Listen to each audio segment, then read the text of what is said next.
Copper Ridge, Colorado Territory, September 5th, 4:37 p.m. Approaching sunset. The autumn wind carved through the canyon walls like a blade, carrying with it the scent of dying leaves and something else, something that made the horses nervous. Ezekiel Thornfield pulled his weathered coat tighter as he guided the wagon along the treacherous mountain path, his weathered hands steady on the reins despite the growing unease that had settled in his chest like a stone. Beside him, his wife Cordelia clutched her shawl, her steel-gray eyes scanning the ridgeline above them. In the wagon bed behind, 3 children huddled together beneath a heavy quilt, twins Octavia and Orion, barely 10 years old, and their younger brother Caspian, who had just turned 7. They were coming to spend the winter with their grandparents, sent away from the growing tensions in Denver, where their father's mining business had attracted the wrong kind of attention. The sky above Copper Ridge had turned the color of dried blood, and shadows stretched like grasping fingers across the narrow valley below. The town itself seemed to crouch in the gathering dusk, its buildings dark and silent except for the occasional flicker of lamplight in a window. Even from this distance, something felt wrong about the place. Grandpapa Ezekiel, Octavia's voice was barely above a whisper. Why is the town so quiet? The old man's jaw tightened. He'd been wondering the same thing. Copper Ridge should have been bustling with activity at this hour. Miners heading home, shopkeepers closing up, children playing in the streets. Instead, an oppressive silence hung over the settlement like a burial shroud.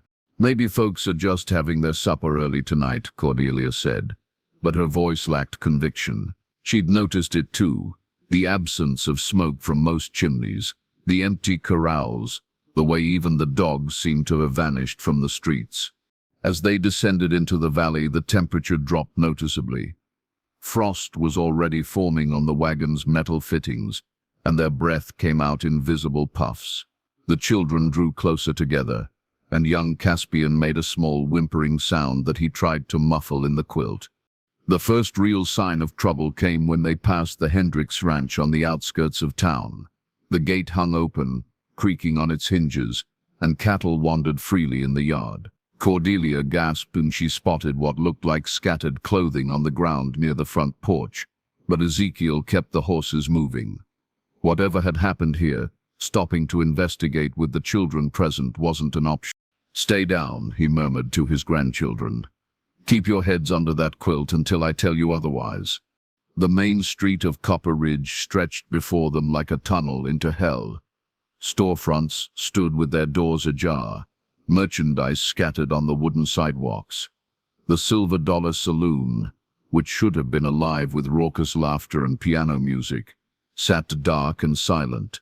Even more disturbing was the absence of horses tied to the hitching posts. Not a single animal in sight. Ezekiel's own horses began to shy and whinny, their eyes rolling white with fear.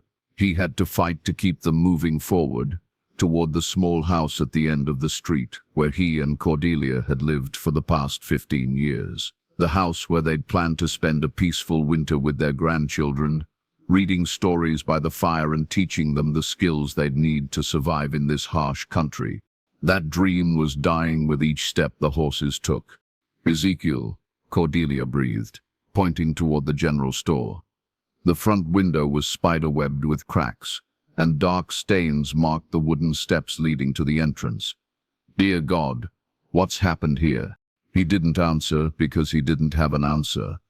In 30 years of frontier living, he'd seen Indian raids, outlaw attacks, mining accidents, and disease outbreaks. But nothing had ever left a town looking like this, abandoned but not destroyed, emptied but not burned, as if the entire population had simply vanished into the growing darkness. Their own house came into view, and Ezekiel felt a mixture of relief and dread. The structure appeared intact, no broken windows or damaged roof, but like everything else in Copper Ridge, it was unnaturally silent. No smoke rose from the chimney, and the chickens that should have been pecking in the yard were nowhere to be seen. He brought the wagon to a halt in front of the house and sat motionless for a long moment, listening. The wind moaned through the eaves, and somewhere in the distance a loose shutter banged against a wall with irregular, maddening persistence. But there were no human sounds, no signs of life. "Children, stay in the wagon," Cordelia said firmly, though her voice trembled. "Don't move until we come back for you." Octavia peeked out from under the quilt, her dark eyes wide with fear. "Grandmama, where is everyone?" "We don't know yet, sweetheart, but we will find out." Ezekiel climbed down from the wagon seat, his boots crunching on frost-covered ground. He drew the Colt .45 from his hip holster, a gun he hadn't touched in months but had maintained out of old habit. The familiar weight of it in his hand provided little comfort. The front door of their house stood slightly ajar, and Ezekiel's blood ran cold. He and Cordelia were meticulous about security, never leaving doors unlocked, let alone open. He pushed the door wider with the barrel of his gun and stepped inside, Cordelia close behind him. The interior of the house was a chaos of overturned furniture and scattered belongings. Drawers had been pulled out and emptied, books torn from shelves, even the floorboards pried up in several places. But this wasn't the random destruction of vandals or thieves. It was systematic, methodical, as if someone had been searching for something specific. In the kitchen, they found the first real clue. Scrawled across the wall in what looked like charcoal were 3 words. They found it. "Found what?" Cordelia whispered. But Ezekiel was already moving toward the back bedroom, where they kept their most precious possessions. The door was closed, and when he tried the handle, it was locked from the inside. "That's impossible," he muttered. "You can't lock this door from the inside unless someone was still in there." He pressed his ear to the door and heard nothing. No breathing, no movement, nothing. But the silence itself felt malevolent, pregnant with hidden menace. He stepped back and, with Cordelia's help, broke down the door with his shoulder. The bedroom was empty, but the window was open, and the curtains fluttered in the cold wind. On the floor beside the bed lay a leather journal that Ezekiel had never seen before, its pages filled with cramped handwriting and crude sketches. He picked it up with trembling hands and began to read. The first entry was dated 3 weeks ago, September 1st, 1899. "The mining survey is complete. We found it just as the old Apaches said we would, 30 feet down in the abandoned shaft behind Bleeker's claim. The federal boys in Washington will pay handsomely for this information, but first we need to eliminate anyone who might know about it. The townspeople are getting suspicious. Jenkins saw us moving equipment at night, and the Murphy woman has been asking too many questions about the new geological survey team." Ezekiel's blood turned to ice as he continued reading. September 8th had to deal with Jenkins permanently. Made it look like a mining accident. The Murphy woman disappeared yesterday, probably ran off to her sister in Denver, but we can't take any chances. The boss wants the entire operation cleaned up before winter sets in. September 12th. Town's almost empty now. Amazing how quickly people scatter when they start disappearing one by one. Only a few holdouts left, mostly the stubborn old-timers who won't leave their claims. We will handle them tomorrow night. The final entry was dated just 2 days ago. September 13th. Everything's going according to plan. The railroad boys will be here next month to start moving the equipment. By spring, there won't be a trace of Copper Ridge left, and the federal contracts will make us all rich. The boss says we are patriots, serving our country's interests in the coming war. Maybe so, but I have trouble sleeping at night. The screaming echoes in the mine shafts long after we are done with them. Ezekiel slammed the journal shut and grabbed Cordelia's arm. "We have to get the children out of here, now." But as they rushed toward the front door, they heard Octavia scream from outside. The children were no longer alone in the wagon. 3 men in dark coats surrounded them, and one had his hand over Caspian's mouth while the boy struggled frantically. The twins were pressed back against the wagon's side, terror written across their faces. "Well, well," said the tallest of the 3 men, a gaunt figure with pale eyes and a precisely trimmed beard. "Ezekiel Thornfield, if I'm not mistaken." "We have been waiting for you." Ezekiel raised his gun, but the man made a subtle gesture, and his companion pressed a knife to Caspian's throat. The 7-year-old's eyes were huge with fear, tears streaming down his cheeks. "I wouldn't recommend that course of action," the tall man continued in a cultured Eastern accent. "My name is Colonel Nathaniel Blackwood, United States Army Intelligence. These children are now witnesses to a matter of national security." "Let them go," Ezekiel said, his voice steady despite the terror clawing at his chest. "They are just children. They don't know anything about your operation." Blackwood smiled, and it was the coldest expression Ezekiel had ever seen. "Perhaps not yet, but they will. Children have such vivid imaginations, don't they? They remember the most inconvenient details." From her position beside him, Cordelia spoke up, her voice shaking but determined. "What do you want from us?" "Cooperation," Blackwood replied. "You see, we have a small problem. My men were overzealous in their cleanup of this town. The federal supervisors are arriving next week to inspect our work, and they are expecting to find a thriving mining community. Not a ghost town. We need a few families to populate the place, at least temporarily, to play their parts and ask no questions." He gestured toward the empty streets around them. "You and your grandchildren will help us create the illusion of normalcy. In return, you will live through the winter. Come spring, when our business here is concluded, you will be relocated somewhere far from Colorado with new identities and enough money to start over." Ezekiel's finger tightened on the trigger. "And if we refuse?" Blackwood's smile widened. "I think you know the answer to that question, Mr. Thornfield. Your neighbors who refused to cooperate are now permanent residents of the mine shafts. The children, however, might prove more useful alive for a while longer." The implication hung in the air like poison. Ezekiel looked at his grandchildren, Octavia trying to comfort Orion while keeping her eyes fixed on Caspian, who was still struggling weakly against his captor's grip. These innocent children, sent to their grandparents for safety, had stumbled into something far more dangerous than their father's business troubles in Denver. "You have until dawn to decide," Blackwood continued. "My men will be watching you, of course. Any attempt to leave town or send word to the outside world will result in immediate consequences for the children. I trust I make myself clear."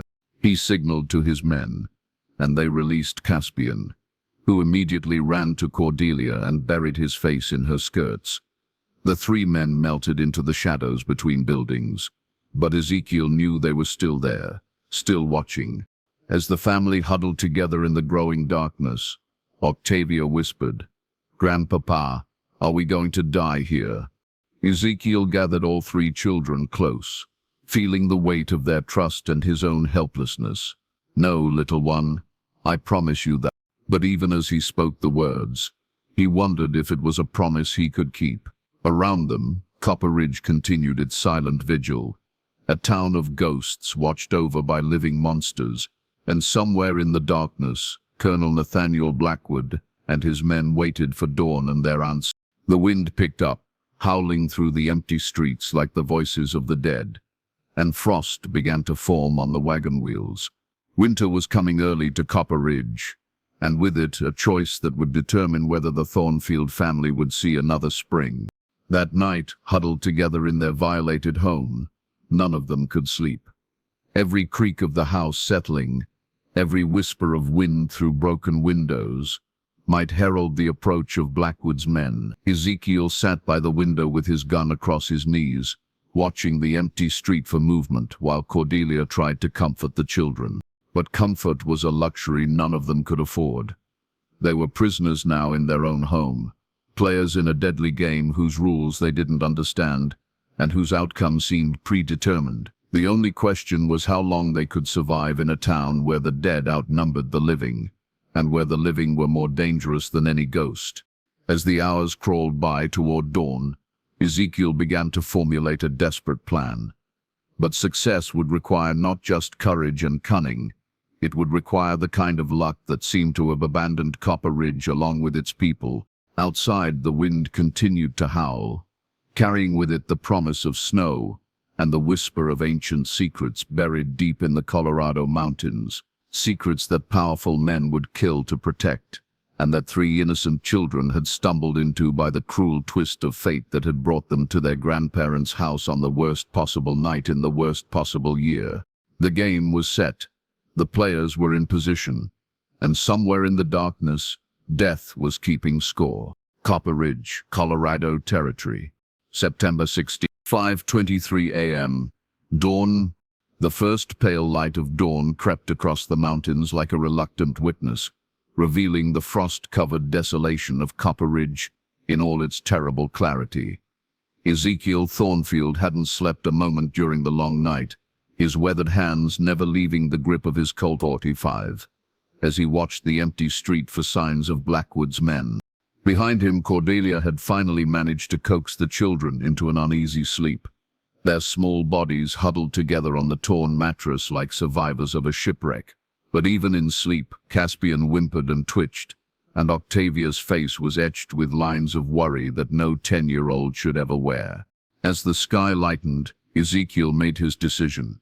He would not wait for Blackwood to return for his answer.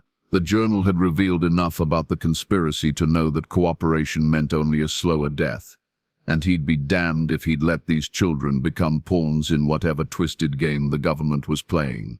Moving silently, he made his way to the cellar, where he kept his emergency supplies.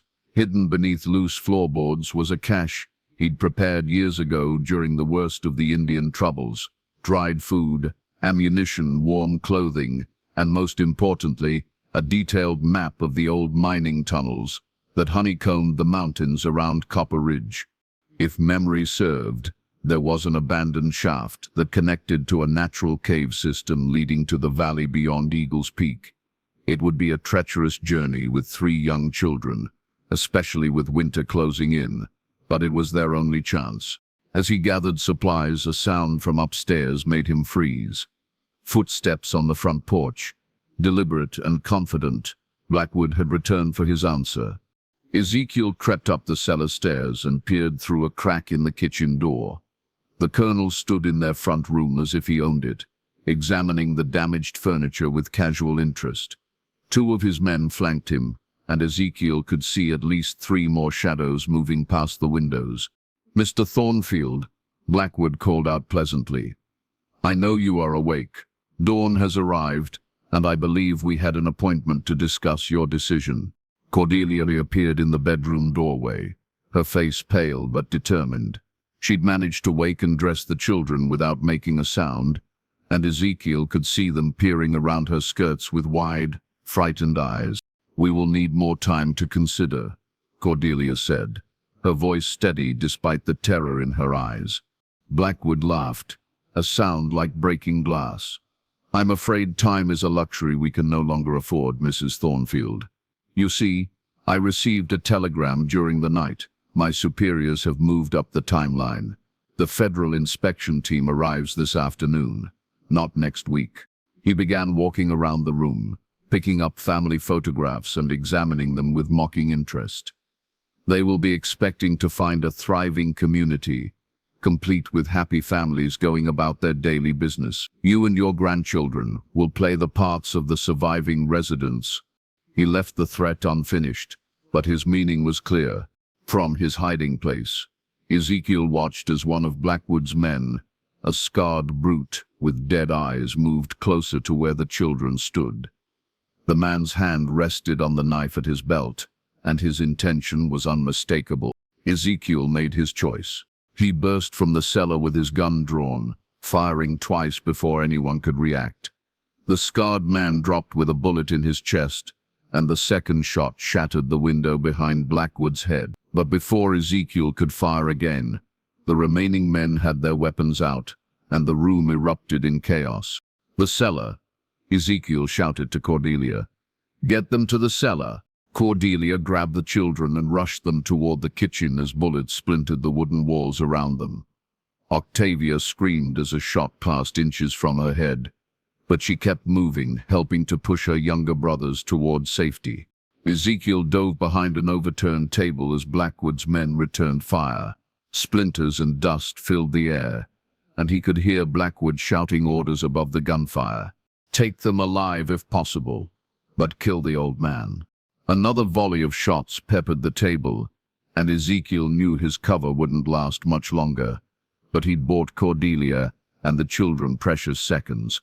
By now they should be in the cellar, and if Cordelia remembered what he'd told her about the emergency supplies, a rifle bullet punched through the table just inches from his head, and Ezekiel rolled away, firing as he moved. His shot caught one of Blackwood's men in the shoulder, spinning him around and sending his rifle clattering across the floor. But more men were pouring in through the front door, and Ezekiel realized with growing desperation that he was outnumbered 5-1. His only hope was to reach the cellar and seal it behind him. But the kitchen doorway was 15 feet of open ground swept by enemy fire. As if sensing his thoughts, Blackwood called out from behind an overturned bookshelf, "Give up, Thornfield. Your family is trapped in the cellar like rats. My men are already moving to surround the house. There's no escape." But Blackwood didn't know about the tunnel. Ezekiel made his desperate run for the kitchen, diving and rolling as bullets whined around him. He felt one graze his shoulder, spinning him partially around, but his momentum carried him through the doorway. He slammed the heavy wooden door behind him and shot the bolt home just as the first impact shook the frame. The cellar stairs were empty. Cordelia and the children had already descended into the darkness below. Ezekiel could hear them moving around, and Cordelia's voice rose from the depths. "Ezekiel, are you hurt?" "I'm fine," he called back, though blood was running down his arm from the bullet graze. "Are the children safe?" "We are here, Grandpapa," came Octavia's trembling voice. "What's happening up there?" Before he could answer, the kitchen door exploded inward under a concentrated assault. Blackwood's men were through the house and would be in the cellar within seconds. Ezekiel grabbed an oil lamp from the kitchen counter and hurled it at the wooden stairs as he descended. The glass shattered, and flames spread quickly across the dry wood. The fire would buy them time, but not much.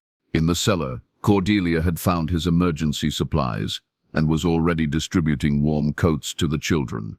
The twins helped young Caspian into an oversized jacket while their grandmother stuffed dried food into a canvas bag. "The tunnel entrance is behind those crates," Ezekiel said, pointing to the far corner of the cellar. "We will have to move them fast." Together, they shifted the heavy wooden boxes that concealed the opening to the old mine shaft. The tunnel beyond was barely wide enough for an adult to crawl through, and pitch black, but it was their only chance. Above them, they could hear Blackwood's men shouting and the crackle of flames. Smoke was beginning to seep down into the cellar, and the temperature was rising rapidly. "Children first," Cordelia said firmly. "Octavia, you take the lead. You know these mountains better than any of us." The brave 10-year-old nodded and crawled into the tunnel without hesitation, her brothers close behind. Cordelia followed, and Ezekiel brought up the rear, pausing only to grab something from his workbench, a small metal box containing documents that might prove crucial if they survived this nightmare. The tunnel was a nightmare of narrow passages and unstable supports. Ancient timber creaked ominously overhead, and loose rocks cascaded down as they crawled through the darkness. The children moved with remarkable courage, but Ezekiel could hear Caspian crying softly and Orion's labored breathing. Behind them, the sounds of pursuit grew closer. Blackwood's men had found the tunnel entrance. After what felt like hours but was probably only 20 minutes, they emerged into a natural cavern lit by pale daylight filtering through cracks in the rock ceiling. An underground stream ran through the center of the cave, and the air was bitterly cold. "This way," Ezekiel whispered, consulting his mental map of the cave system. "There's another passage that leads to the surface about half a mile from here." But as they moved deeper into the cavern, Octavia suddenly grabbed his arm. "Grandpapa, listen." They all stopped and held their breath. From somewhere ahead of them came the sound of voices. men talking in low, urgent tones. Blackwood had anticipated their escape route and positioned men in the caves. They were trapped between two groups of killers in a maze of rock and darkness. Ezekiel's mind raced. There was one other possibility, a passage he'd explored years ago that led to an abandoned mine shaft on the far side of Eagle's Peak. But it was treacherous, and in winter weather, it might be impassable. Still, it was better than certain death. "This way," he whispered, leading them toward a barely visible crack in the cavern wall. "Stay close and don't make a sound." The passage was even narrower than the tunnel from the cellar, and in some places they had to remove their coats and push them ahead of them to squeeze through. Caspian began to panic in the tight space, but Octavia calmed him with whispered stories about brave knights and magical adventures. As they crawled through the mountain's bowels, Ezekiel's mind kept returning to the journal he'd found in their bedroom. Whatever Blackwood and his men had discovered in the mines was important enough to kill an entire town for, important enough to involve federal authorities and bring military intelligence into a remote Colorado valley. But what could be worth so many lives? After an eternity of crawling through increasingly narrow passages, they finally emerged into another cavern, this one much larger and with a natural opening that led to the outside world. Pale afternoon sunlight streamed through the opening, and they could see snow beginning to fall. They had made it, but their ordeal was far from over. They were now on the far side of Eagle's Peak with 3 young children, minimal supplies, and winter closing in around them. Worse, Blackwood would soon discover their escape route and would be hunting them with the full resources of the United States government. As they huddled together in the cave mouth, watching the snow fall more heavily, Cordelia voiced what they were all thinking. Where can we go? Who can we trust? Ezekiel pulled out the metal box he'd grabbed from his workbench and opened it carefully. Inside were letters, photographs, and official documents, evidence of his work as a territorial marshal years before, including contacts in Denver and Colorado Springs who might help them. But more importantly, the box contained something else. A detailed geological survey he'd conducted in 1887 for the territorial government, mapping the mineral deposits throughout the region. As he examined the survey now, his blood ran cold. The area around Copper Ridge was rich in uranium ore. Suddenly, everything made terrible sense. The federal government's interest, the military involvement, the systematic elimination of witnesses. Uranium was the key to the new century's weapons, and someone had discovered one of the richest deposits in North America right under Copper Ridge. "We can't go to the authorities," he said grimly. "This goes too high up the chain."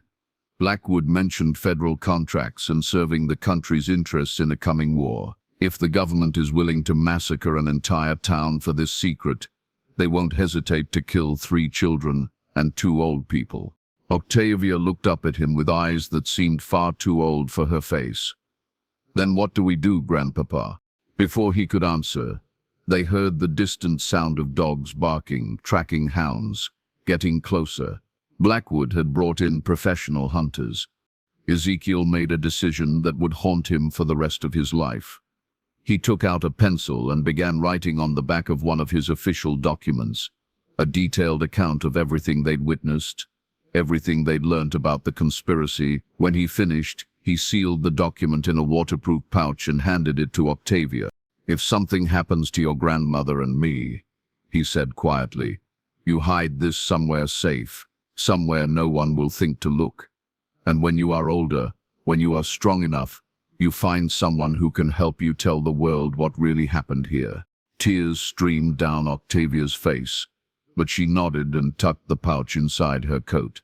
"I promise, Grandpapa." The sound of the hounds was getting closer, and they could hear men's voices echoing through the caves behind them. Time was running out. "There's an old trapper's cabin about 2 miles north of here," Ezekiel said, gathering their meager supplies. "If we can reach it before dark, we might have a chance to rest and plan our next move." They left the cave as the last light of day faded from the sky. 4 small figures moving through the falling snow toward an uncertain fate. Behind them, the lights of their pursuers flickered in the darkness like the eyes of demons. But in Octavia's coat, pressed close to her heart, lay a document that would someday bring justice to Copper Ridge, if she lived long enough to use it. The game of cat and mouse had begun in earnest, and the mountains themselves would bear witness to its final terrible conclusion. As they trudged through the deepening snow, none of them noticed the figure watching from a ridge high above, a lone rider who had been following the hunt with growing alarm. Someone who had recognized the sounds of gunfire from Copper Ridge and had come to investigate. Someone who would soon discover that the massacre of an entire town was just the beginning of a conspiracy that reached into the highest levels of government, and that 3 brave children carried the only evidence that could bring the perpetrators to justice. The rider spurred his horse forward, keeping to the shadows as the deadly game entered its next phase. Eagles Peak, Colorado Territory. September 16, 11:47 p.m. Blizzard condition.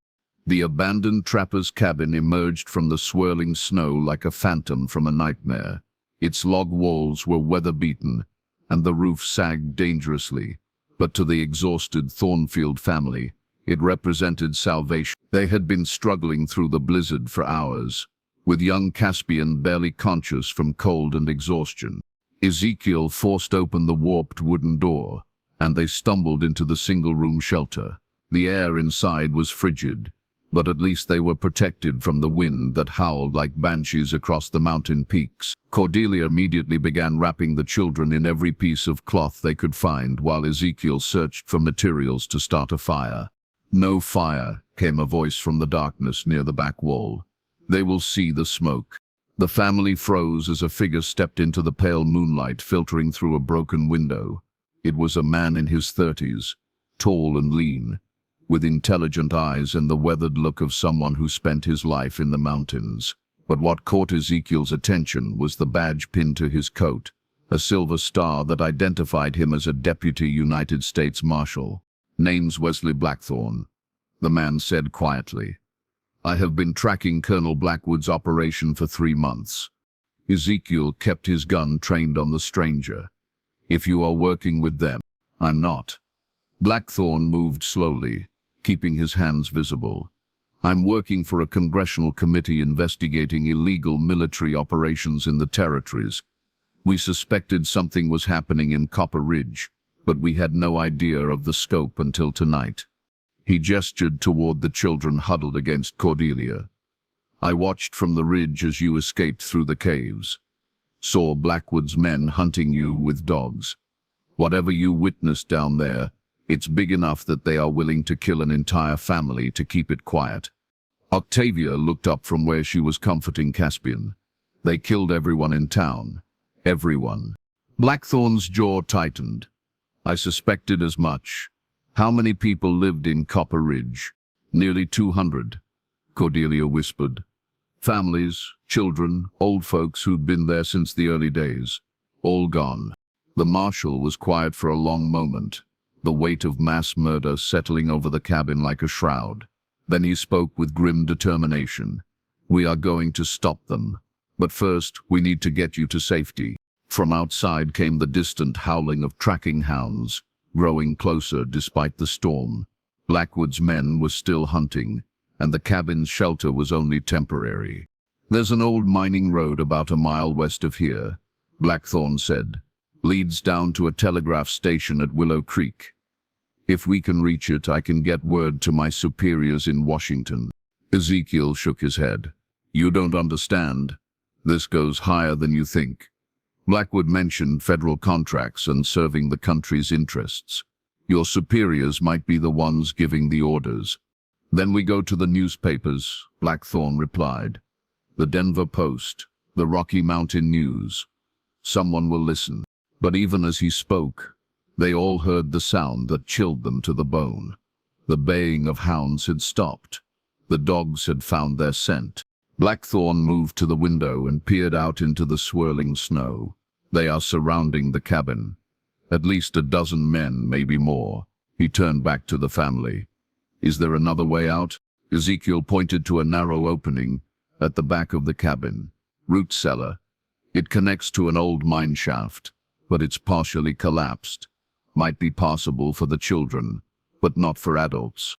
The decision was made for them as rifle fire erupted outside, bullets splintering the wooden walls. Blackwood's voice carried clearly through the storm. "You are surrounded, Thornfield. Send out the children and we will make your deaths quick."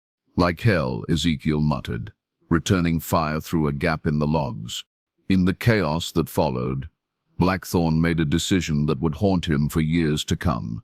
He grabbed Octavia and pulled her aside, speaking urgently in her ear.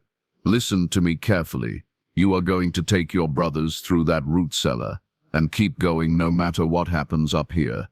Follow the old mine shaft until you reach Willow Creek. Find a man named Judge Harrison Caldwell. He's one of the few people in this territory I trust completely." He pressed a small leather portfolio into her hands. "Give him this along with whatever evidence your grandfather has been carrying. Tell him everything you have seen. Promise me." Tears streamed down Octavia's face, but she nodded bravely. "What about Grandmama and Grandpapa? We will hold them off as long as we can, and try to follow. But if we don't make it..." He looked into her eyes with desperate intensity. "You remember everything. You grow up strong, and someday you make sure the world knows what happened here." The gunfire intensified, and smoke began to fill the cabin as Blackwood's men set fire to the walls. There was no more time for goodbyes. Cordelia kissed each of her grandchildren, whispering words of love and courage that would echo in their hearts forever. Ezekiel handed Octavia the waterproof pouch containing his written testimony, then helped the children squeeze through the opening to the root cellar. "Go," he shouted over the gunfire. "Don't look back." Octavia led her brothers into the darkness below, her heart breaking as she heard the battle raging above. The mine shaft was treacherous, filled with loose rocks and sudden drops, but she pressed forward with the determination of someone far older than her 10 years. Behind them, the cabin became an inferno. Ezekiel and Cordelia Thornfield died as they had lived together, fighting to protect those they loved. Marshal Blackthorn held out longer, but he was outnumbered 20-1. His final act was to destroy his own evidence rather than let it fall into Blackwood's hands. The 3 children emerged from the mine shaft hours later, half frozen and traumatized beyond measure, but alive. They made their way to Willow Creek as Blackthorn had instructed, where Judge Caldwell took them in and listened to their horrific story with growing outrage. But when Caldwell tried to investigate, he discovered that official records showed Copper Ridge had been evacuated due to a mining accident. The town had been sealed by federal order, and all inquiries were referred to a classified military operation. Even a federal judge couldn't penetrate the wall of secrecy. Worse, Colonel Blackwood had friends in high places. Within a week, Judge Caldwell received an official visit from federal marshals, who made it clear that pursuing the matter would result in charges of interfering with national security. The children were placed in a government orphanage under assumed names, and their true identities were buried in classified files. But Octavia never forgot her promise. She hid the evidence portfolios in a place no adult would think to look inside the hollow space of an old Bible in the orphanage chapel. And she waited. Denver, Colorado, October 12:15 p.m., Rocky Mountain Detective Agency. Detective Titus Ravencroft of the Pinkerton National Detective Agency stared at the folder on his desk with a mixture of fascination and dread. 7 years had passed since the Copper Ridge incident, and the case had remained officially closed. But new evidence had emerged that was forcing a reopening of the investigation. The evidence had come from an unexpected source, a 17-year-old young woman named Victoria Trent, who claimed to have information about a mass murder in the Colorado mountains. She sat across from Ravencroft now, no longer the frightened child who had fled through mine shafts in the dead of night, but a poised and determined young woman with fire in her eyes. "My real name is Octavia Thornfield," she said quietly, "and I'm here to expose the men who murdered my grandparents and destroyed an entire town." Ravencroft had been investigating suspicious federal activities in the Colorado Territory for 2 years, following a trail of unusual land acquisitions and classified mining operations. The name Copper Ridge had appeared in several documents, but always with the notation that the area had been evacuated due to industrial accidents. "You understand," he said carefully, "that what you are suggesting amounts to accusing the United States government of mass murder." Octavia reached into her bag and withdrew 2 leather portfolios, one from Marshall Blackthorne, the other containing her grandfather's written testimony. "I understand exactly what I'm suggesting, Detective Ravencroft. The question is whether you have the courage to investigate it." As Ravencroft read through the documents, his face grew pale. The evidence was meticulous and damning. Geological surveys showing massive uranium deposits, detailed accounts of the systematic elimination of witnesses, and official correspondence discussing the cleanup of Copper Ridge to protect national security interests. "Where are your brothers?" he asked. Octavia's face darkened. "Orion died of pneumonia in the orphanage 2 years ago. The conditions there were less than adequate. Caspian is still there, but he hasn't spoken since that night. What they witnessed broke something inside him." Ravencroft set down the documents and looked at this remarkable young woman who had carried such a terrible burden for 7 years. "What do you want me to do with this information?" "I want you to go to Copper Ridge," she said firmly. "I want you to find evidence of what really happened there, and I want you to help me expose the truth, no matter who it destroys." 3 days later, Ravencroft and a small team of investigators made the journey to Copper Ridge. What they found there confirmed their worst fears. The town had been completely erased. Where buildings once stood, there were only empty foundations. The mine shafts had been sealed with concrete, and the entire area was posted with federal warning signs declaring it a contaminated zone unsafe for human habitation. But Ravencroft was a thorough investigator. Using Octavia's detailed descriptions, they located the ruins of the Thornfield house and began a careful excavation. In the cellar, beneath tons of deliberately placed debris, they found the evidence they needed: skeletons, dozens of them bearing clear signs of violence. Men, women, and children who had been executed and buried in mass graves beneath their own homes. The federal government's mining accident had been a wholesale slaughter. More importantly, they found Colonel Blackwood's field journal, overlooked in the hasty cleanup. The entries detailed not just the Copper Ridge operation, but similar consolidations planned for other uranium-rich areas throughout the West. The government was systematically acquiring nuclear materials for a weapons program that wouldn't be officially acknowledged for decades. But when Ravencroft tried to present his evidence to federal authorities, he discovered that Blackwood's influence extended further than anyone had imagined. The colonel had been promoted to general and was now working directly for the War Department in Washington. The uranium from Copper Ridge had funded secret research programs that would eventually lead to the most terrible weapons in human history. Ravencroft faced the same wall of federal obstruction that had stymied Judge Caldwell years earlier. But times had changed, and the Pinkerton agency had resources that a small-town judge lacked. New York City, December. Editorial offices of McClure's magazine. The story broke like a thunderclap across the nation. The Copper Ridge Massacre, how the federal government murdered 200 citizens for uranium, appeared in McClure's magazine with full documentation, photographs of the mass graves, and Octavia's first-hand account of the night her grandparents died. The public outcry was immediate and deafening. Congressional hearings were demanded. Resignations were called for, and General Nathaniel Blackwood found himself the most hated man in America. But justice, when it finally came, was incomplete. Blackwood died of a heart attack 2 days before he was scheduled to testify before Congress. 3 other key figures in the conspiracy committed suicide rather than face trial. The uranium deposits at Copper Ridge were quietly transferred to a different government agency, and the official records of the massacre were classified at the highest levels.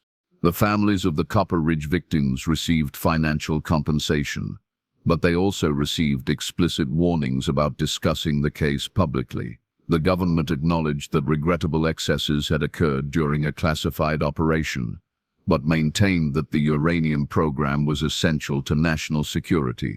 Octavia Thornfield, now using her real name again, became a powerful advocate for government accountability. She testified before Congress, wrote a book about her experiences, and spent the rest of her life fighting to ensure that such atrocities could never happen again. But she never forgot the price of that victory. Her brother Caspian remained mute for the rest of his short life, dying at age 19 in a mental institution. Her grandparents' graves were never found among the mass burial sites, and somewhere in the mountains of Colorado, the ghosts of Copper Ridge continued their eternal vigil. Copper Ridge, Colorado. September 16, 37 years later, an elderly woman stood alone among the crumbling foundations of what had once been a thriving town. Octavia Thornfield was 67 now, her hair white as the snow that capped the surrounding peaks. In her hand she held a simple bouquet of wildflowers. The federal warning signs were faded and bullet-riddled, but the area was still officially off-limits. Not that it mattered. Octavia had never let government warnings stop her from doing what was right. She walked slowly through the ruins, remembering. Here had been the general store where she'd bought penny candy with her brothers. There, the schoolhouse where children had learned their letters and numbers, never knowing they would never have the chance to grow up and use them.